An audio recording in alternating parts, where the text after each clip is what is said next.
Arlene Show. It's a pleasure to join you again, as always, every Thursday at 6:30. We're so excited today because we have a great show for you. We have a guest. Her name is Dr. Latarsha Holden. I am your host, Arlene. I'm a life coach and a business consultant, which means that I help you to move forward in your business, project, or endeavor. So have you ever wanted to start a business, but you just haven't seemed to get started and actually do it? Or you always wanted to 10x the business you already have. You know exactly what you need to do, but you just haven't seemed to do it. Or maybe it's not business at all. For you, you wanted to write that book, or you want to expand that vision. You know what you need to do. Maybe lose 10 extra pounds, but you just don't seem to do it. Well, you're not alone. A lot of us have walked that journey. So I'm Arlene. I have had very great success. I worked with lots of people in the political arena. I worked in corporate America, but then shortly thereafter, I had an incident where I got recruited for a job clear across the country. Out of 300 people, I was selected.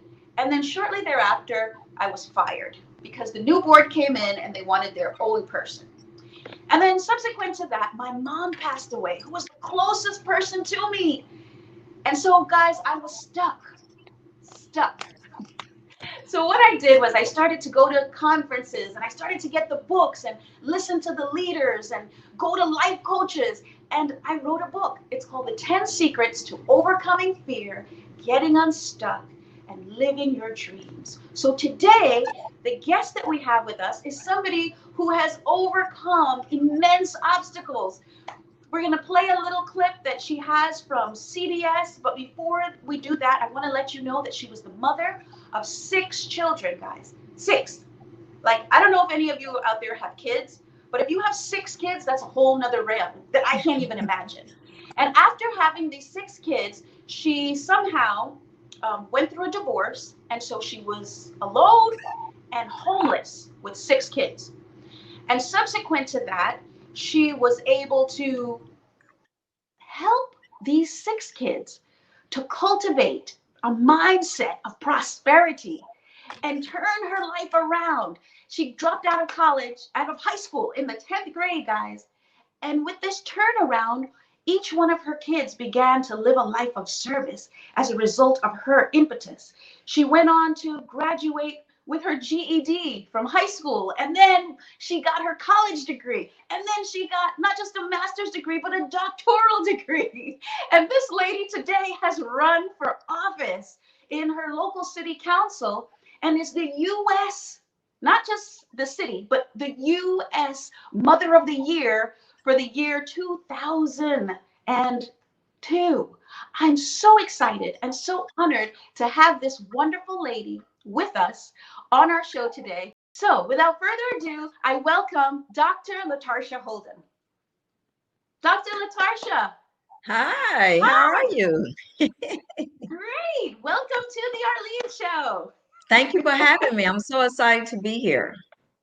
I'm so excited to finally talk to the leader that you are. Your doctoral degree is leadership, and we're so excited because many of us in our community need to know more about how to be leaders. And Yes. so before we get started, because I have another minute, I also want to mention to people that not only are you a leader in terms of your academic background because you have the doctoral degree, but you're also a leader from a practical perspective because you've sought to go out and become an elected official. So many of you know that I worked with on the campaign of President Obama when he was running. I worked for the DNC in the wonderful state of, or the battleground state of Florida. But to have somebody with me who has actually walked the walk is a wonderful thing. So Dr. Latarsha, tell us how you were able to write 12 books while having 6 kids. Tell us that. Let's start with that. Oh my God. Well, you know what? It's definitely a dream come true. Like you said, being a high school dropout in the 10th grade, everything that has happened in the last 12 years is beyond, as God said, he can just, his ways and thoughts are just beyond what we can ever think. And I just started to write, to share my life story. So out of my 12 books, and now it's 13. So it's 13 books as of this year. Okay. And I'm also a Christian comic book creator. I released my first comic book last year. So my books are my life story. I love it. No longer lost. From homelessness. These two books, I have a 60-page training manual, 4 children's books, and as a community advocate, I advocated in a youth series where I talked about teen dating violence, bullying, sex trafficking, love and forgiveness, a book of poetry, and one for ministry. So I think writing was my way that I can reach out to the family and the community in a holistic way. I think there's a book that I've written for everyone in the family, even my training manual, so I can uh, empower others that they have the power to rewrite their story. Excellent. It says in your bio as well that you are the 85th person. There's only 85 people in history that have ever been given the title of Mother of the Year in the US. So tell us how you were able to receive that title. American Mothers Inc. is an 85-year-old national nonprofit organization.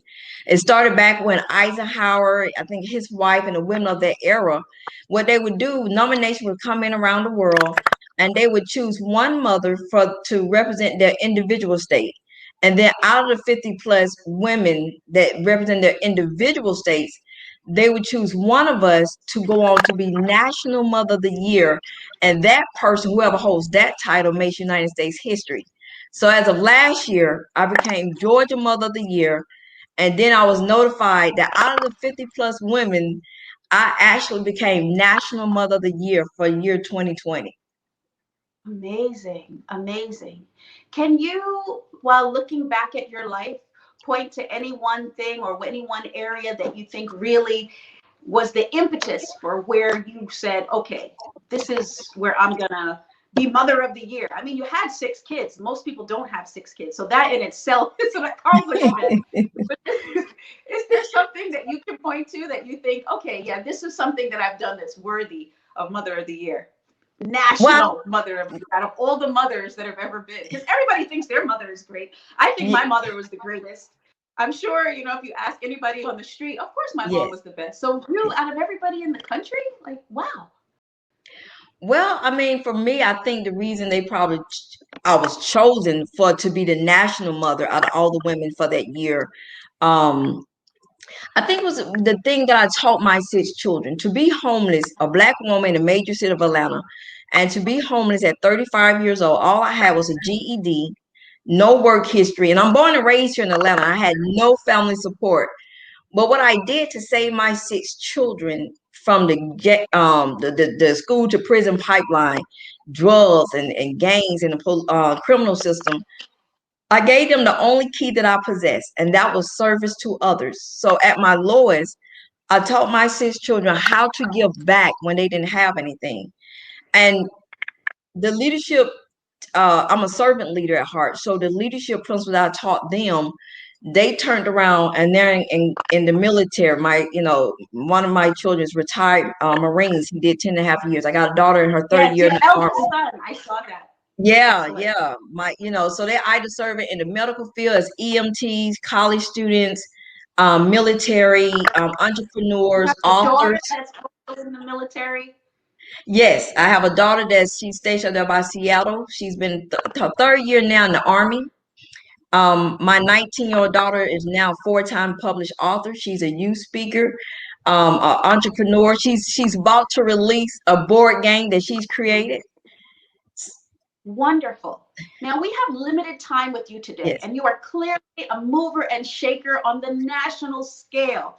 And we're so honored and proud of you and proud to be able to spend some time with you. Now, this show is about overcoming fear and getting unstuck. Now, you having been in the experience that you've walked through, that journey is unimaginable. I mean, I can't even begin to say, oh, I can imagine that. Most of us can't, because it's such a challenging experience to have 6 children and not know where your next meal is going to come Yeah. from. So what I want to focus on and really get an understanding of for all of us, because so many of us have excuses. We procrastinate. And one of the big reasons in the book that I've written called 10 Secrets to Overcoming Fear and Getting Unstuck is that people are afraid. We're afraid to move forward. We're afraid of failing. We're afraid of what our family's going to say and what our friends are going to say if we start this business, or if we move out and decide to be great and not just, ordinary, not just get a job and progress like the masses. So on that day, when you decided, I'm no longer going to live an ordinary life, I'm going to live an extraordinary life, what was it? I mean, I know that there's a spiritual component, but one of the secrets I know is called clarity. And so we'd like to know, how did you gain that clarity on that day when you made that transition? Or was it a day? Was it a journey, several days? Tell us how you made that transition. Well, it was definitely a journey, but for me, one thing you said, I'm with the people that you talk about. I mean, I was scared out of my mind. When I enrolled in college, we was living in a boarded up house as squatters. So I, I didn't really see the full plan that was going to lay out. I was going to run for city council, become a 13-time author, nothing was really full. I think a lot of times. Wait a minute. I don't want you to go too fast. You're saying when you went to college, you lived in a boarded up house. Yes. So you were still homeless when you were going to college? Yes, I was homeless 2 years before and 2 years undergrad.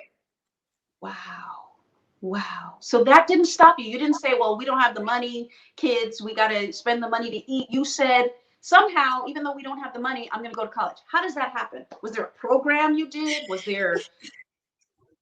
So many of us don't have 6 kids and are not homeless, and we come up with the excuse, we can't go.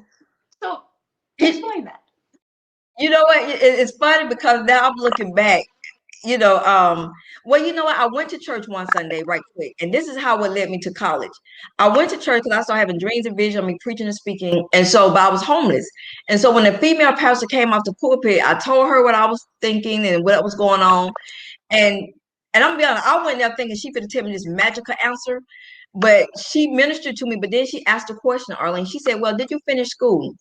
And to be honest with you, I dropped my head. I'm like, "No, ma'am." She said, "Well, you probably want to start there." And here I am, homeless, and I'm living in this board up house. And I thought the lady was going to tell me go join this ministry class, and God was going to magically change my life. But when I went home and I started to pace that floor, that abandoned house for a few nights, I knew I had to do something to change the trajectory of my family.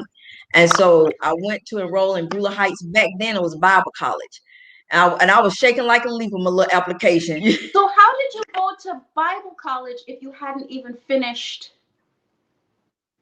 high school? So this is after the GED. Yes. Because you dropped out in 10th grade. Yes. So I got a GED in my early 20s. Okay. With the 6 kids. Yes. No, I didn't have 6 kids till I was 30. Okay. Yeah, so you dropped out of high school at 10th grade. You didn't have the kids, but then subsequent to that, somewhere in there, you were able to get the GED. No, matter of fact, I dropped out of high school in 10th grade. I had 4 kids by the time I was 22. By the time I was 30, yeah. So I had 4 kids at 22 years old. And so for me to go back to school at 35, and I haven't been in school since I was 15, I was scared out of my mind. And then to be living in a board up house, I'm even just as amazed as you are. I mean, I'm just gonna be honest. I mean, that I even took a chance on myself. That was the best decision I could have ever done. You're as amazed as I am. You lived it. Okay. All right. So we're trying to move forward with you here in this journey. So you enrolled in college because the spiritual leader told you that's where you should start. Mm-hmm. So what about the money? Well, student loans, financial aid, and that's how I was able to pay for college. Okay, guys, so we're going to take a little break. But when we come back, we're going to hear the rest of this victorious journey of this woman who is now run for office, who has a doctorate, who has written several books, and is truly a leader, not just on the city local level, but is a leader on the national level. So stay tuned with us, and we're going to hear these little comments, and then we'll come back with Dr. Holden. UNICEF Kid Power is offering free online dance and exercise videos with a twist. Kids stuck at home can get active and save lives locally and around the world. Sign up for free at unicefkidpower.org. Hi, I'm Arlene, host of the television talk show Ask Arlene, which airs on Thursdays at 6:30. And as a business consultant and life coach, I help you to move forward in your business, project, or endeavor. So if you always wanted to write a book, but you just haven't seemed to get started, or you always wanted to 10x that business that you already have, expand it to the next level, you know exactly what you need to do, but you just haven't done it?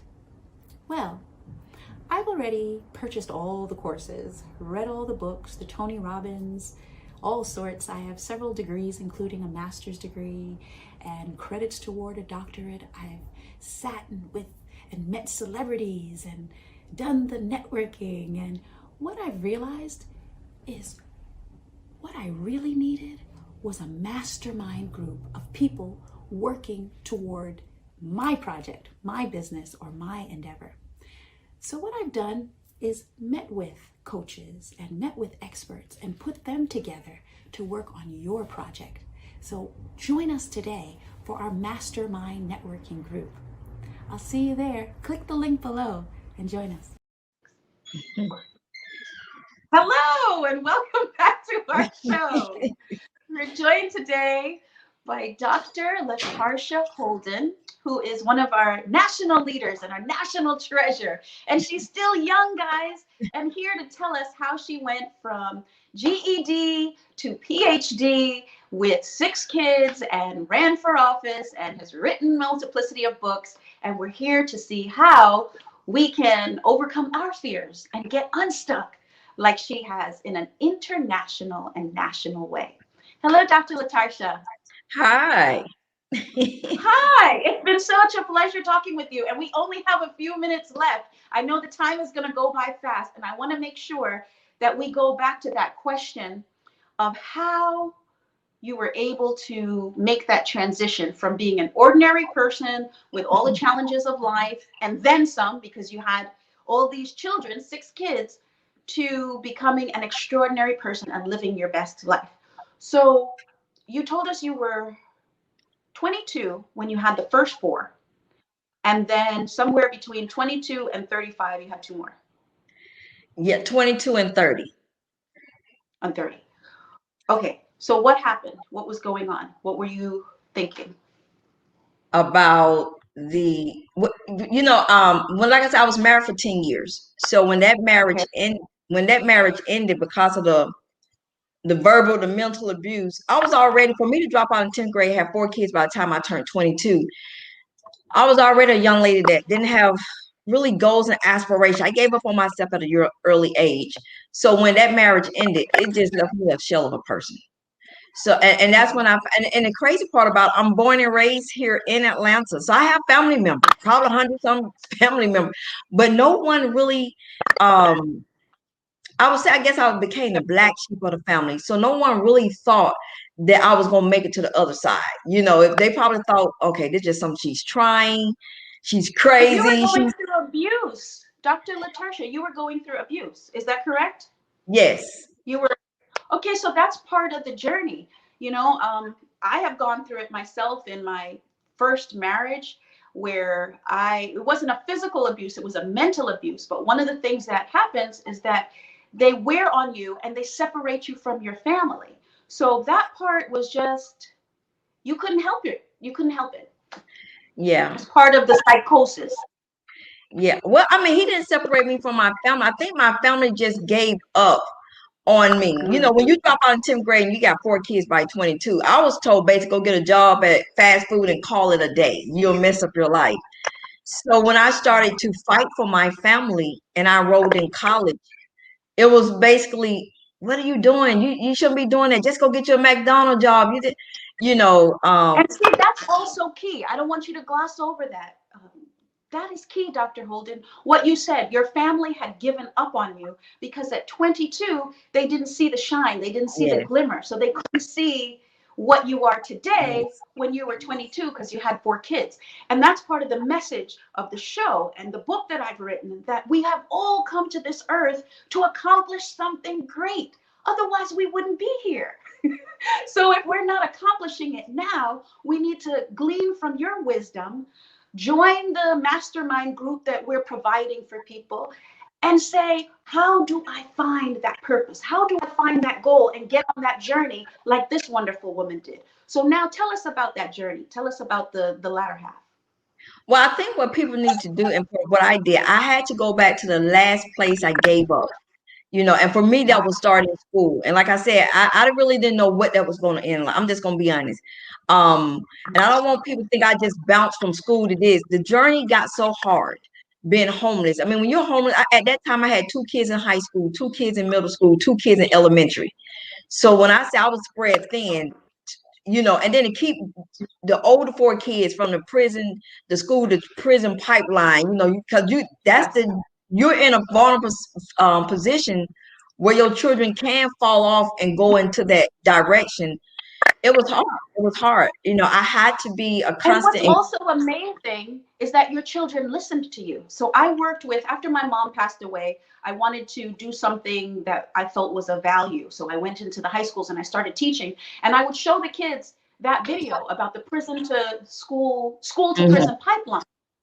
But some of us are conscious of it and cognizant of it, but when we try to share it with the kids, sometimes they just don't get it. So how did you get your kids to connect with that and say, yes, I hear you, Mom. Now I'm going to go into the military and make something of myself, or I'm going to be a person of service? What did you do differently, perhaps, than some of the other parents who are struggling with their kids? Well, I think one thing with my son, when he was in the Marines, he told me that you as a parent that did not tell us something different that we saw you doing. When you say don't do drugs, don't hang in the streets, don't do this, we didn't see you doing it. And I think, as they say, my kids now, they joke and say, you was like our personal mentor that showed us how to keep pushing no matter. I mean, my son said, I heard people, Mama, I heard you crying and late at night, and I knew family members was laughing at us. And he said, but you kept going. And he said, that's how he made it through the Marine boot camp, because he was like, all I could picture, he's like, the Marines had the hardest boot camp, but I was just thinking, if she can keep going, then I can keep going. And I just, and then and everybody else just like, yeah. That's just beautiful. I mean, we can't gloss over that. Your son said, Mom, if you can push and you can accomplish, then I can go through boot camp. And it's amazing. Mm-hmm. I think, did your parents impact you or push you when you were on the other side of the tracks to do well like you did for your son prior to when you were 22 and they just gave up? No, they didn't. That was the thing, is in my book, No Longer Lost. But they was like adult bullies to me. They was, and I call it adult bullies because when you're in a adult position or position of influence, how you treat someone, they became an adult bully. And so for me, that's how I got off track early. I'm a very meekly, mild-mannered person. And so you were meek and mild. Now you've been a political operative. So that meek and mildness has gone away. PhD, books, doctorate, that was the past. Okay. Yeah. But we understand when you were growing up, like myself too. Yeah. Very calm. Yeah. A listener. Yeah, so I just poured into my kids unconditional love. I mean, that's all I had to give them. When you're in poverty and you're homeless and you're uneducated, that was the thing. But the hardest thing besides being homeless was the mental shift. So whoever's working with people, who's ever watching, I just want you to be a little bit more gentle and kinder to those people that you're working with. Because if a mental shift was easy, everybody would change their life. That part. Okay. We have 3 minutes left and we're going through your entire life in 29 minutes. So we need to have you come back, but we don't want to end the show without giving you an opportunity to talk about the back end and how you overcame. So tell us, fast forward now to 12 years ago, where the pastor is speaking to you, feeding into you. Now you're going to college. Now you're beginning to what happened after that? You went to college, you got an undergraduate degree. Some people are celebratory. Well, I got an undergraduate degree. Now I can sit down and just do my widgets. But you kept going. You said, no, I need a master's. No, I need to now do public service. Now I need to be Mother of the Year. What's going on after on the tail end? How you're able to have that impetus to move forward? Well, I remember Nelson Mandela said that how could he enjoy the limited freedom when his sisters and brothers was not free? I knew God did not bring me that far just for me alone. So, and that's what made me get into public service, run for city council, become a community advocate, start writing my books. I became an international speaker last year when I was invited to speak to college students in India. And so it was just, I knew I had a moral duty to go back to liberate as many people as I can. And what is it that you use when you talk to the other people about their liberation? What's that impetus that you give them for liberation, other than your own experience? Well, I mean, one thing I did learn in my experience, chase purpose and not perfection. And for me, if I waited for the time to be right, I would have accomplished nothing. I started at the bottom. Just chase purpose. You don't have to worry about, I put your blinders on. You don't have to look to the runner, to the right or to the left. When you put your blinders on, when you're in that race, you just focus on the finish line. Beautiful. Thank you so much. Guys, it's been a pleasure spending some time with Dr. Latarsha Holden. I want you to be able to get a hold of her book. We're going to have the information at the close of the show. I also want to make sure that you tap into my book. What she's talking about is that first step of clarity, getting clear about where you want to go, what you want to do, how you want to get there. The second step is visualization. You want to visualize it as if you've already done it. Dr. Latarsha Holden is a living example. She saw what she wanted to do as far as her goal for the political side and helping. She knew she wanted to help, and she saw herself at the end from the beginning, and then she began working towards it. Third step, momentum, guys. She moved. She got up and made it happen despite the situation that she was going through. So I don't know what your situation is. I don't know where you are on the journey, but momentum is a key piece. There's a wonderful quote by Martin Luther King: if you can't run, then walk. If you can't walk, then crawl. If you can't. The idea is to get up and do something. Begin the journey, okay? And we always do this challenge. It's called the 7,000 step per day challenge, or 5,000 step per day challenge, depending on where you are in the journey. The idea is that every day you're going to get up and take some steps and walk with us. Because if you can physically walk, then you can mentally begin on that journey to get to where you need to be. So thank you so much for spending time with us today. I want to thank all of those that have helped us today. Dr. Latarsha, thank you for spending the time with us. I'd like to thank Mr. May. I'd like to thank Mr. Gary Clay for helping us to put the show together. We'd love to thank William and everybody that worked with us today on the show. And thank you, our listeners, for joining us. And we ask you to join us again next week, Thursday at 6:30. Same time, same place. Beautiful. Thank you, guys. Bye-bye.